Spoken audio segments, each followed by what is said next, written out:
दोस्तों नमस्कार। आज के हमारे इस वीडियो में मैं आपको इस पाबाडिन बोलस के ऊपर कंप्लीट जानकारी देने वाला हूं कि इसका इस्तेमाल कब किया जाता है, कब नहीं किया जाता, कौन कौन से इसके इस्तेमाल के रहस्य है, सारी बातें मैं आज आप लोगों के सामने रखने वाला हूं। कब इस्तेमाल करें, कब ना करें। देखिए, ये जो पाबाडिन बोलस है इंटास कंपनी की है और इसके अंदर जो सॉल्ट है वो है सल्फाडिमिडिन। और सल्फाडिमिडिन जो सॉल्ट है प्रति बोलस, यानी जो एक बड़ी गोली है, इस प्रति गोली में 5 ग्राम आता है। इस चीज़ को आप नोट कीजिएगा, 5 ग्राम प्रति बोलस के हिसाब से ये आता है। अब ये जो सल्फाडिमिडिन है इसकी डोज का बहुत बड़ा एक झोल रहता है, जो मैं आपको आगे समझाऊंगा कि उसको कैसे हम सेट करेंगे। उससे पहले इसके वर्क देख लेते हैं। प्रमुख और सबसे बड़ा जो इसका वर्क है वो है गैस्ट्रोइंटेस्टिनल बैक्टीरिया के खिलाफ, यानी कि आंतों में जो बैक्टीरिया पैदा होते हैं उनके खिलाफ ये बहुत अच्छा वर्क करती है, विशेष तौर से बैक्टीरियल डायरिया में। यानी जो डायरिया बैक्टीरिया की वजह से होगा उसमें ये बहुत ही गजब का काम करता है। तो इसीलिए हम इसको बैक्टीरियल डायरिया में ज़्यादा यूज़ किया करते हैं। इसके अलावा डायरिया चाहे नॉर्मल है तो भी इसका इस्तेमाल किया जाता है, या फिर डिसेंट्री, एंट्राइटिस यानी कि आंतों में सूजन आ गई है, या फिर दस्त के साथ साथ म्यूकस आ रहा है या खून आ रहा है, हर स्थिति में, हर प्रकार की दस्त में इसका इस्तेमाल बहुत ही शानदार रहता है। हर प्रकार की दस्त में, चाहे किसी प्रकार की दस्त है, इसका इस्तेमाल किया जाता है। नंबर 2 जो प्रमुख इसका इस्तेमाल है वो होता है फ्रेंड, जब फुट रॉट बीमारी हो जाती है। फुट रॉट जिसमें पैर खराब हो जाते हैं, उस बीमारी में भी इसका रिजल्ट बहुत ही शानदार देखा गया है। जब पशु खाना पीना करता रहता है लेकिन पैर खराब हो गए हैं, वहाँ अगर इसका इस्तेमाल किया जाए तो बेटर रिजल्ट मिलता है। इसके अलावा थर्ड जो इसका सबसे बड़ा इस्तेमाल है वो है हीमोरेजिक सेप्टिसीमिया में।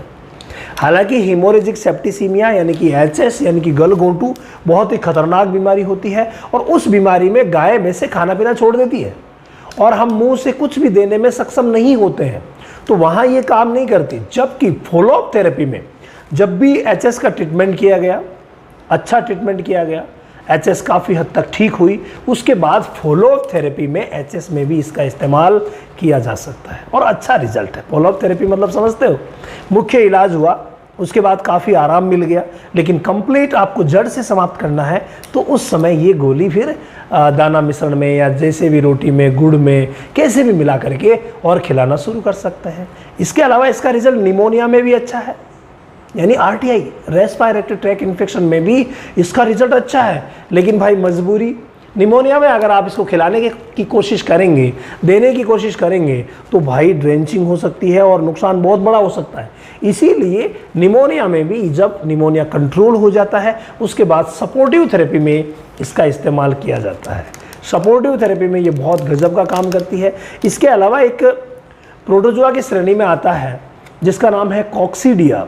उस कॉक्सीडिया के विरुद्ध भी भाई अच्छा काम करती है। तो कॉक्सीडिया भी वैसे करवाता क्या है, दस्त ही करवाता है। तो मैंने पहले ही बता दिया कि दस्त में काम करती है, इसका मतलब कॉक्सीडिया के खिलाफ भी काम करती है। इसके अलावा एक स्थिति होती है सेप्टिसीमिया की। सेप्टिसीमिया यानी गंभीर इन्फेक्शन, जो बहुत ज़्यादा इन्फेक्शन हो जाता है उसको हम सेप्टिसीमिया कहते हैं। अंग दर अंग आगे से आगे बढ़ता रहता है, और वो कंडीशन कई बार पशु चिकित्सक काफ़ी इंजेक्शंस लगा देते हैं, उसके बावजूद कंप्लीटली क्योर नहीं होती, तो वहाँ पर भी सपोर्टिव थेरेपी के रूप में इसका इस्तेमाल करवाया जाता है। इसके अलावा मान लीजिए कभी जहर गिराई जा रही है, आरोपी का केस हैंडल किया जा रहा है, और उस दौरान जो इंट्रायूट्राइन बोलस होती है वो अगर पशु चिकित्सक के पास नहीं है तो उस कंडीशन में भी इसका इस्तेमाल इंट्रायूट्राइन भी करवाया जाता है। कई पशु चिकित्सक इसका इस्तेमाल ओरली भी करवाते हैं आरोपी हैंडल करने के बाद, लेकिन वो गलत हो जाता है। गलत कैसे हो जाता है? देखिए, जब तक आंतों में इन्फेक्शन नहीं है या कोई गंभीर बीमारी नहीं है, गंभीर बीमारी जैसे निमोनिया हो गया और पशु तो बहुत ज़्यादा खतरनाक कंडीशन में आ गया और उसको कंप्लीट क्योर करना है, सेप्टिसीमिया हो गया कंप्लीट क्योर करना है, HS हो गई कंप्लीट क्योर करना है, वहाँ दूध की तरफ और खाने पीने की तरफ नहीं देखा जाता, उस कंडीशन में इसका इस्तेमाल करवा दिया जाता है ओरली। लेकिन नॉर्मल केसेस में जहाँ दूध की अहमियत ज़्यादा है, खाने पीने की अहमियत ज़्यादा है, वहाँ इसका इस्तेमाल ना ही करवाया जाए तो अच्छा रहता है। डायरिया में करवाना हमारी मजबूरी है और करवाना ही पड़ता है। पशु चिकित्सक जहाँ पर भी डायरिया के केसेस है वहाँ दिलवाते हैं और ज़रूरी भी है। लेकिन ये बहुत बड़ा नुकसान क्या करती है, ये एंटीबैक्टीरियल काम करने की वजह से माइक्रोफ्लोरा को ये बहुत ज़्यादा डिस्टर्ब करती है। और जब माइक्रोफ्लोरा डिस्टर्ब होंगे तो आपको पता है बहुत सारी जो नेगेटिव चीज़ें हैं वो प्रभावित होगी। पहला, खाना पीना कम कर देगा जानवर। दूसरा, दूध देने वाली अगर है तो दूध कम हो जाएगा।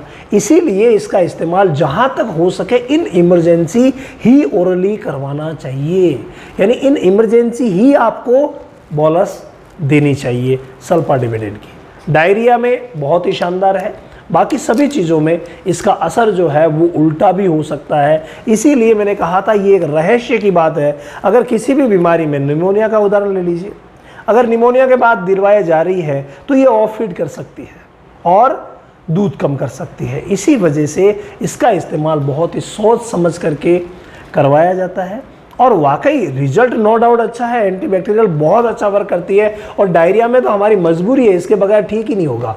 लेकिन विशेष दूसरी जो नेगेटिव बात है वो ये आती है कि इसको अगर लंबे समय तक इस्तेमाल करवाया जाए तो भाई ये पेशाब संबंधी समस्याएं करवा सकती है, किडनी पर इफेक्ट डाल सकती है, लीवर पर इफेक्ट डाल सकती है। इसीलिए कभी भी 2 दिन या 3 दिन से ज़्यादा इसका इस्तेमाल ना ही करवाएं तो बहुत ही अच्छा रहेगा। अब हम बात करें इसकी डोज की, तो डोज की अगर हम बात करें तो एक जो बोलस है बड़े जानवरों में 80 से लेकर के और 150 kg तक दी जाती है। 80 से 150 kg तक वो पशु चिकित्सक पर डिपेंड करता है कि भाई वो किस हिसाब से दिलवा रहे हैं। तो 80 किलो पर भी एक गोली दिलवाई जा सकती है, तो 150 किलो पर भी एक गोली दिलवाई जा सकती है अकॉर्डिंग टू कंडीशन। अगर 150 किलो की अगर हम देखें तो 600 किलो का जो पशु है उसको 4 गोली दी जाएगी और 300 किलो का है तो नॉर्मली उसे 2 गोली दी जाएगी, ठीक है। और 2 गोली अगर तकलीफ ज़्यादा है तो सुबह शाम दोनों टाइम दिलवाई जा सकती है। अगर तकलीफ कम है तो एक टाइम भी दिलवाई जा सकती है। रिपीट की बात यही हो गई, 12 घंटे से भी रिपीट हो सकती है तो 24 घंटे से भी रिपीट हो सकती है। ये विशेष बात है इसकी, लेकिन ध्यान रहे लंबे समय तक नहीं दिलवानी है, ये विशेष ध्यान रखना है। इसके अलावा जब भी इस गोली का इस्तेमाल किया जाता है साथ में अगर कोई दूसरी गोली या दूसरा कोई लिक्विड या दूसरा कोई मल्टीविटामिन अगर साथ में दिया जा रहा है तो ये गोली उसको बिल्कुल भी डिस्टर्ब नहीं करेगी, यानी कि आराम से दिलवाई जा सकती है, नो टेंशन। अगर हम बात करें टेम्परेचर की तो हर तापमान पर दिलवाई जा सकती है, चाहे तापमान कम है चाहे तापमान ज़्यादा है, आप आराम से इसको दिलवा सकते हैं। बस इसके अंदर एक बात विशेष लिखी हुई है वो यह है शेड्यूल H1 ड्रग की, यानी ना तो इसे बिना प्रिस्क्राइब किए बेचा जा सकता है और ना ही इसे बगैर रजिस्टर्ड जो वेटनरियन है वो यूज़ कर सकते हैं। तो ये विशेष ध्यान है कि जो रजिस्टर्ड वेटनरियन वही यूज़ करे और उनकी प्रिस्क्राइब से ही इसको सेल किया जाता है, ये विशेष बात है। यानी हर कोई इसका इस्तेमाल ना करें क्योंकि हर एक मेडिसिन के खतरे भी बहुत ही ज़्यादा होते हैं। इनको अगर आप समझ करके यूज़ करेंगे तो भाई बहुत ही अच्छा रहेगा। इसके अलावा मैं तो अब गोली हाथ में ली और बोलता ही गया। अगर कोई भी बात इससे रिलेटेड कोई बाकी रह गई है तो आप ज़रूर बताइएगा। कोई चीज़ समझ में नहीं आई है तो ज़रूर बताइएगा। कोई चीज़ आपको अच्छी नहीं लगी है तो भी भाई ज़रूर बताइएगा कि पाबाडिन की ये जो बात आपने बताई वो अच्छी नहीं है। बिल्कुल ये एक गोली घोलने में बिल्कुल आसान है,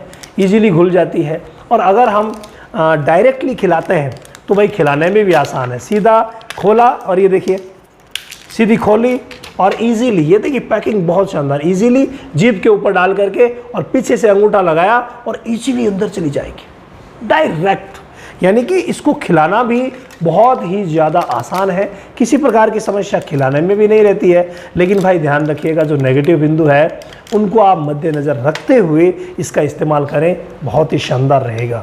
इसके अलावा एक विशेष बात आप लोगों से शेयर करना चाहूँगा वो ये है कि हमारा रामावत एनिमल ऐप आ चुका है जो प्ले स्टोर पर उपलब्ध है। 1 2 3 4 उसमें OTP लगा करके आप ज्वाइन कर सकते हैं और जो भी आपकी कमज़ोर कड़ी है, ये कमज़ोर कड़ी वाली बात मैं क्यों कह रहा हूँ, कमज़ोर कड़ी वाली बात इसलिए कह रहा हूँ कि वहाँ पर आपको बहुत सारे कोर्स मिलेंगे और उनमें से जिस कोर्स में आपको रुचि है या जो आपकी कमज़ोर कड़ी है, जो आपको नहीं आता, जिस पर आपकी पकड़ कम है, वो कोर्स आप ज्वाइन कर सकते हैं और वहाँ पर बिल्कुल अपनी सारी की सारी शंकाएं जो है वो दूर कर सकते हैं। वहाँ फ्री लाइव भी चलता है, उसमें हिस्सा लेकर के भी आप फ्री लाइव का हिस्सा बन सकते हैं, अपने क्वेश्चन का आंसर पा सकते हैं, तो कोर्स भी ज्वाइन कर सकते हैं।